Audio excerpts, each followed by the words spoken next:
votes as they stack up, and then maybe some electors would say, well, if he wins the national vote, I feel duty-bound to vote for him in the Electoral College. All of those things possible. Very confused situation, unprecedented in our national history. The best we can say to you is that Gore leads in the overall national vote. He leads in the Electoral College vote, at least for the moment. We'll be right back. That's in Florida, out of 6 million cast, and so far as we can make out, not all of the votes had been counted in Florida yet, but Bush up by 980. He was down as low as about 270 at one point. We're talking about hundreds of votes. Bush leads in Florida by 980 votes out of about 6 million cast. Nationally, Gore's lead is 275,000 in the national overall vote. Is Bill Whitaker standing by for us at Bush headquarters in Austin, or not yet? Yes, I am, Bill. Dan. Well, Dan, this has been a wild and wacky evening for the Bush folks here. First, Gore calls to concede, and then the Bush folks get ready for a victory party. Then Gore calls to retract, and the Bush victory party fizzles, and the folks who have been here for the party all go home. Now, this campaign says that it knows that there has to be a recount in Florida, but they are confident that when all is said and done and all the recounting is done, that Bush will win. Now, this campaign is regrouping. They're going to get together this morning and try to figure out what to do. And it's understandable that they don't know what to do, because nobody knows what to do, having never faced a situation like this. This campaign says that they were jubilant, and now they are a little dejected. They say that, as I say, they believe that they are going to win in the end, but all of this confusion has just taken some of the joy out of it. Dan? Bill Whitaker, whatever is going on behind the scenes, one should note that so far the Bush people have handled this in a classy way. Having been right there, the party started, the celebration started, believing they had won the presidency, then having Al Gore call and say, look, I have to withdraw my congratulations to you, and I'm not going to make my concession official because things are narrowing down so much in Florida. The Bush campaign, at least publicly, is handled in a very classy manner. And for that matter, when Bill Daley came out to make his statement on Gore's behalf, he underscored, saying, if Bush wins this election, if George Bush wins it, we're going to support his presidency and, you know, pull in behind him, but we have a responsibility, in effect, he said, to ask for a recount in Florida. They're now going to get the recount in Florida. That's where things stand. In the electoral count, it is Gore with 249, Bush with 246. It takes 270 to win. It all gets down to Florida, and it's 25 electoral count votes now. And in the national popular vote, Al Gore is up. He's pulled into the lead. While it's 48 to 48%, Al Gore in the popular vote has something on the order of a 750,000 vote lead at this moment. We're going to be right back here at CBS News election headquarters, and we'll be with you throughout the morning in this unprecedented history-making situation, so stay here with us.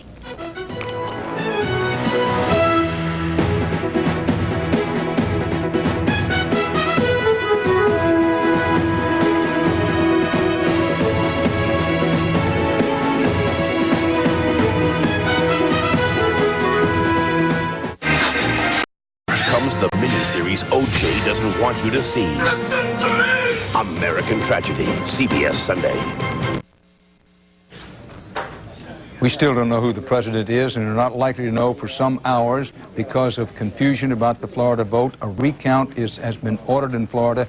It's mandated by law. Anytime the winning margin gets below 0.5%, by law they have to ask for a recount. And George Bush has a margin in Florida, but it's down to about 1/3 of 1%.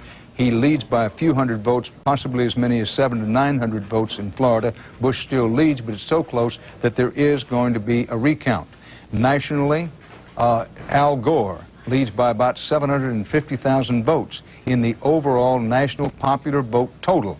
The electoral vote is where the payoff is, and there Gore leads 249 to 246. But Florida, with those 25 electoral votes and Bush clinging to a several hundred vote lead out of 6 million votes cast down there, still has hopes that in the end, and once the recount is done, that Bush is going to be the winner, but that is not yet assured. This much we can tell you. You and your children are going to lead through your lives for the next at least couple of years, a situation in which no other American has ever been through, and that is where you have the presidency, the Senate, the House, and state legislatures so close. The margins have never been so close between the two major parties in those four categories: White House, Senate, House, in Congress, and state legislatures. So we're moving into an unprecedented time. And Anthony Mason, voters, when asked coming out of the polls today, what do they think more important, the Electoral College vote or the popular vote?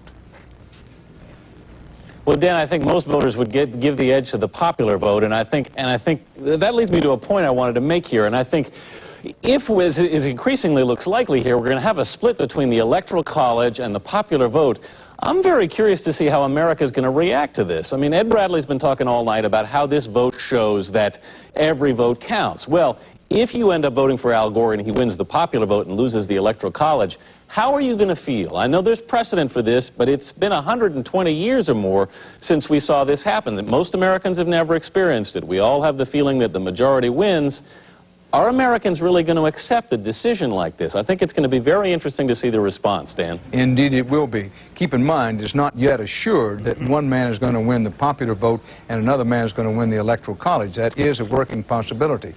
Now, Bob Schieffer, the last election, President Clinton did not win a majority of the national vote. He won a plurality, and that's the reason he stayed president, but he didn't win a majority. Nor did he win election the first time by a majority vote. He won with a plurality. So this is the third presidential election where neither candidate has been able to get more than 50% of the vote. And we're assured of that happening, that whoever wins the national vote, whoever finally wins the Electoral College vote and is named president, will have a plurality, but not a majority, not over 50%, because Ralph Nader is running at least 2 or 3% nationally. Leslie? But when this happens, in our great system, everybody accepts this plurality president as the president, accepts him, assumes he has a mandate as if he'd won a majority. We've had several like that. And the system goes on, and to answer Anthony's question, I think everybody will abide by the Electoral College because that's the way this country operates. Well, we shall see. And keep in mind, we keep emphasizing that a recount has been mandated in Florida. The state attorney general says there will be a recount. But Ed Bradley, recounts then become possible in some other states where there's been so cliffhanger close. Well, you do have the possibility of Iowa and Wisconsin, and we've been taking a look at other states to see what has been the pattern in the history of recounts. We mentioned Nevada, where there had been 5 recounts in statewide races. We've come up with 3 more states. In 1988, in the Rhode Island governor's race, Bruce Sunland against Governor Edward DePrete, Sunland demanded a recount and lost after 2 weeks. In 1989, in the Virginia governor's race, Marshall Coleman, the Republican, against Doug Wilder, the Democrat.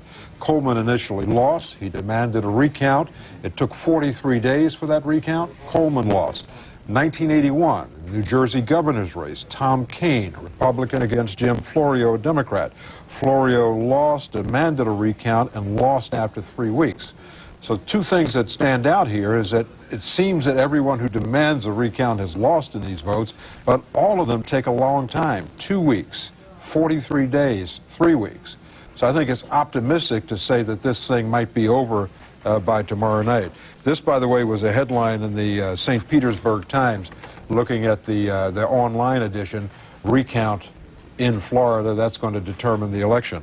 And also there was there's a group called the Voter Integrity Project, which takes phone calls from voters around the country reporting problems with voting. For example, an inability to find a name on the voting rolls, voting machines that don't work. And this group, this Voter Integrity Project, which is a nonpartisan organization, got calls from Florida today earlier and said that this is a hot spot. They're going to write up their reports and submit them there to the Secretary of State. And on it goes. In terms of what's in and counted, Gore, 249 Electoral College votes.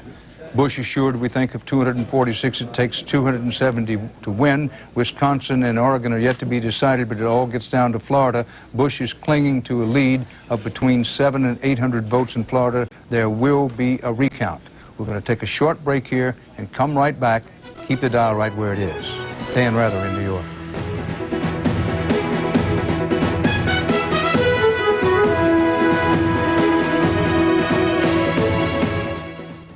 You know what? There were shows. They were fabulous. It was so much more than I expected. They were like Las Vegas. You know, like really professional shows. We actually saw an act that we saw in Branson when we went down the absolutely. So Yes. I thought, well, they're not kidding. They got real Vegas acts there, so it was tremendous. And the second headliner show was a 50s show. Yes. Oh, yes. which And we really- love that, of course. Yeah, sure. Try to hide our age, but we love the 50s show. We're sitting yeah. there. In fact, it was called Bebop, and we're sitting there bopping around in our chairs. It was wonderful. Oh, and they had the audience waving their arms and the whole thing. It was. Hello, America, how are you? When I eat good, I feel good. Healthy Choice helps you feel good We're both feeling good. because eating right makes a difference. And now there are 14 new meals to help you feel good, like Southwestern rice and beans, grilled chicken with fire-roasted tomato sauce, and sirloin tips in a mushroom and wine gravy. Delicious and nutritionally balanced. They help you feel good. I feel great. I feel really good. Healthy Choice. Feel good food. Purell delivers more moisture than Eucerin and Lubriderm. Dermatologists recommend it. Purell heals dry skin better. Women who try it agree. You can see the cure in Purell. After midnight. One tiny Claritin relieves seasonal allergy symptoms all day and all night. Claritin has a low occurrence of side effects, such as headache, drowsiness, fatigue, and dry mouth, similar to sugar pill.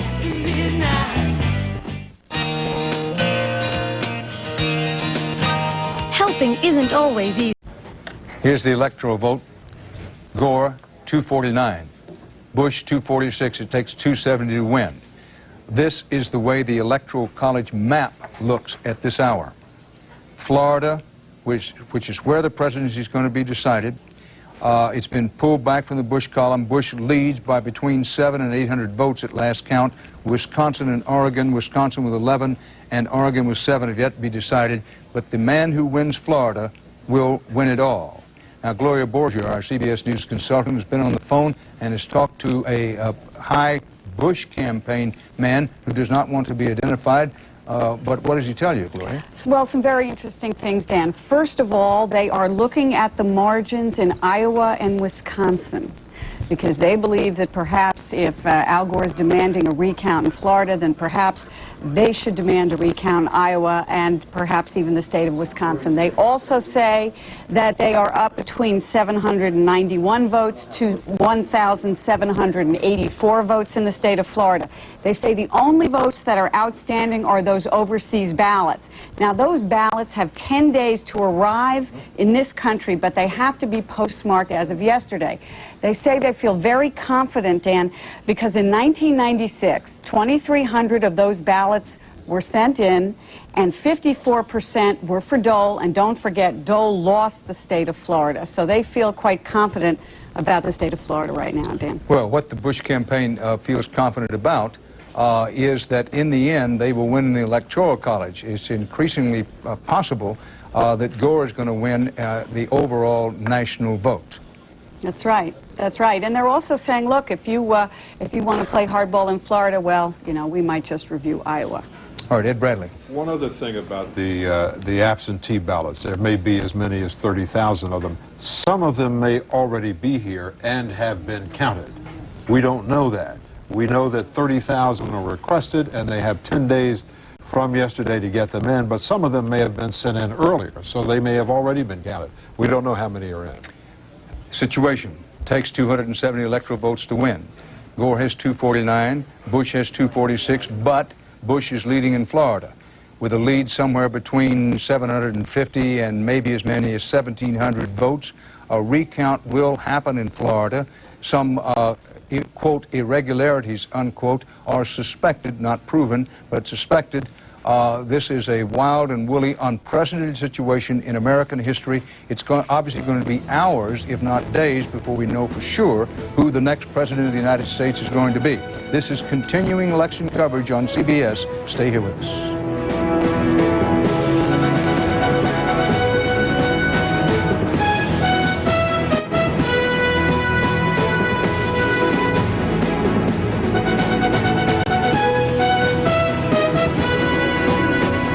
CBS News election headquarters in New York. For those of you who are just waking up and may have gone to bed last night thinking that George Bush had won the presidency, he may yet win the presidency, but he has not, despite what you may have heard last night, actually done so. The electoral vote count, 249 for Gore, 246 for Bush. It takes 270 to win. What's happened overnight is that Florida, what first was thought had gone for Gore, then was pulled back, then was thought to have gone for Bush, then was pulled back. Gore made a congratulatory call to Bush, but then Bush's lead in Florida began to sink down very, very low. Gore decided against actually conceding, asked for a recount under Florida law. It turns out because Bush's lead in Florida is about 1/3 of 1%, with 600 million votes approximately cast, there will be a recount. Lesley Stahl, is anything unique about what's going on this presidential level, or is it reflected all across the board tonight? Well, as you yourself said a while ago, never in history has there been so many close races across the board. Just take a look at what's happened in the House of Representatives, which we believe the Republicans will maintain control of.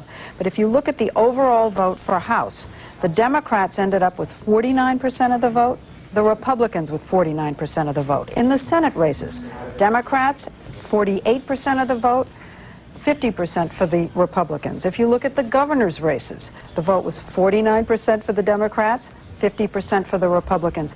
Every single kind of voting around the country shows you that we're split right down the middle. And in the Senate, the Republicans will maintain control of the Senate. Hillary Clinton won in New York.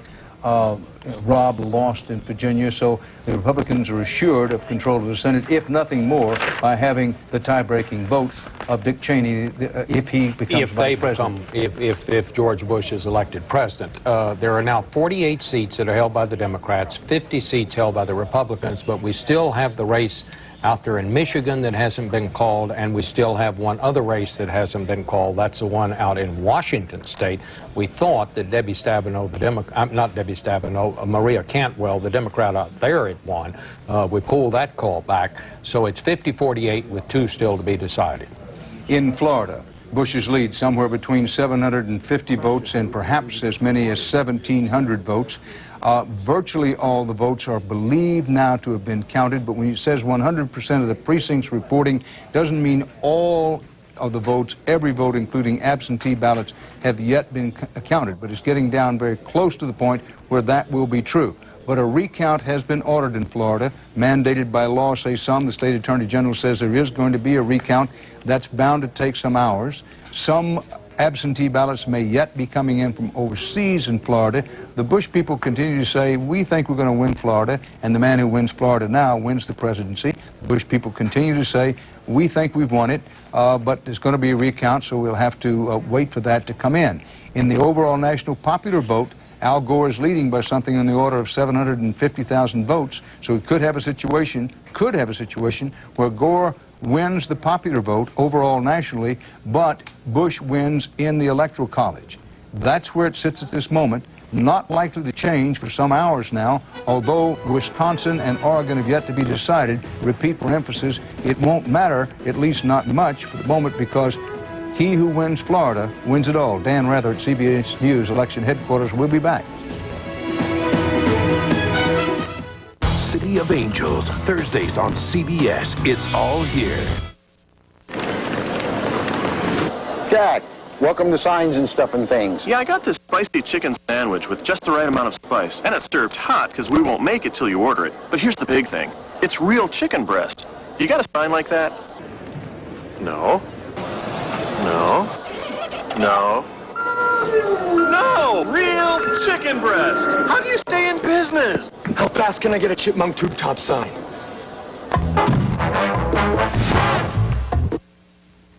There's a lot of talk about victims' rights.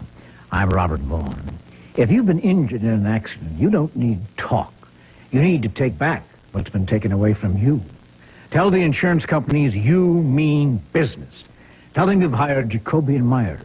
They go after your rights piece by piece by piece until justice has been served or they'll be in court. Call the Jacoby and Myers Hurtline right now.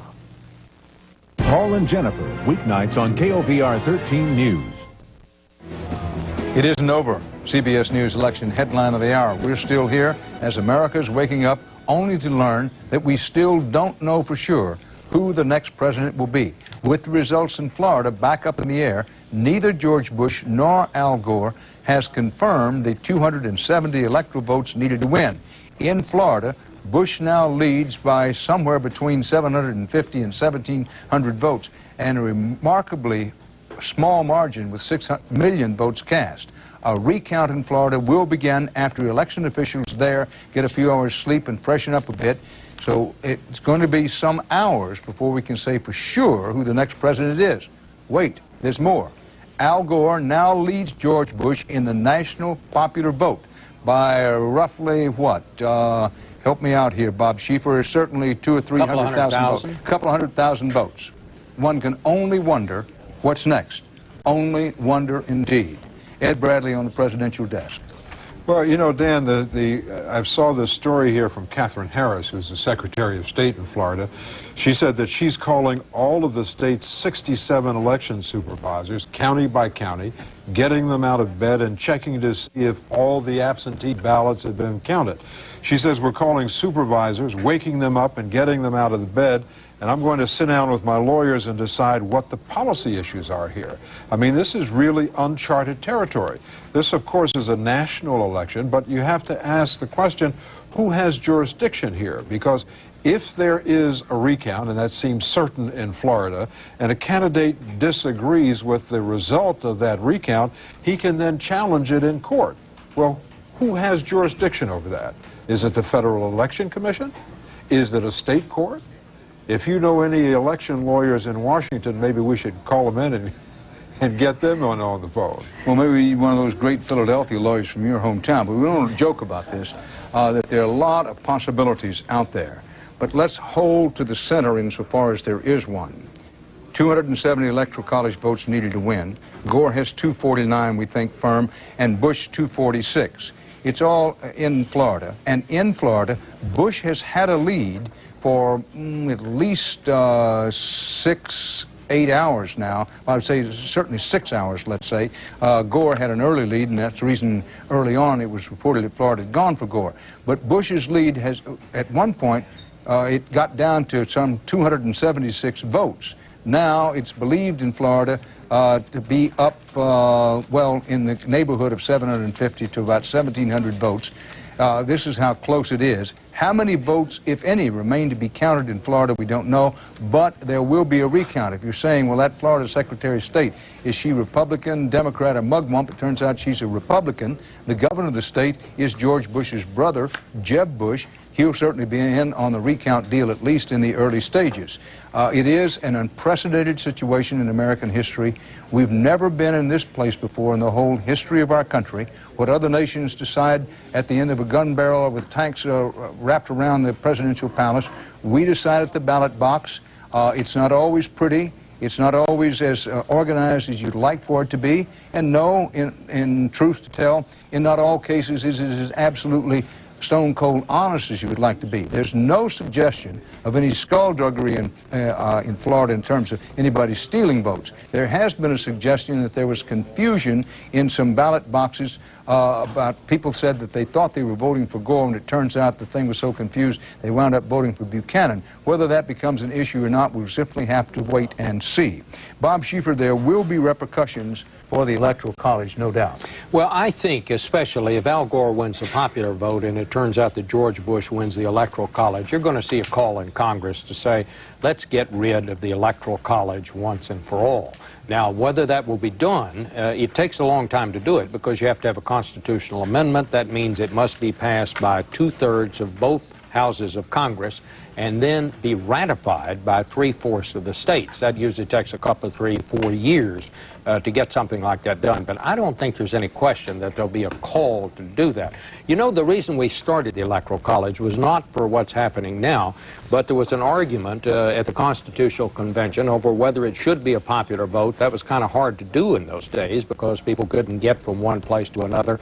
Or should the Congress elect the president? The Electoral College was the compromise. I I, for one, am a fan of the Electoral College because I think it makes the candidates campaign all across the country. If you do away with it, they'll campaign in California, New York, and Texas, and Florida, and the rest of the country may not see them. Well, we'll come back to the point in a moment, but just to hold to this. And if you did away with the Electoral College, the candidates would concentrate not just in those big states, but in the biggest cities. You would spend most of the time and most of their advertising money and all of that, their efforts in the largest cities, New York, Los Angeles, and Philadelphia. So there will be a national debate about the Electoral College, no doubt. There has been a long one, but there is value in the Electoral College when you understand that it's to give sparsely populated states such as Wyoming, just to pick one, to make sure that they have some say, some real say in how this goes. But for right now, the law of the land is the Electoral College decides. And in the Electoral College, it's 249 for Gore, 246 for Bush, 270 needed to win, 25 votes in 25 Electoral College votes in dispute in Florida. There will be a recount down there. We are not going to know who the next president of the United States is for some hours. Conceivably, it could take some days. Now, with that in mind, let me go to Anthony Mason. Anthony, any effect in all of this for the economy? Well, Dan, we've been talking all night about how Wall Street is going to react to all this, and of course we're going to have to wait and see. But one thing that voters told us today in our exit poll is that regardless of who is elected president tomorrow, they believe things are probably going to get better. In fact, when we asked them, is the economy going to be the same or better in the next year, 85% said yes. Take a look at this. Are you worried about the future of the stock market? About 43% of the people said they were. But this is interesting, too. 70%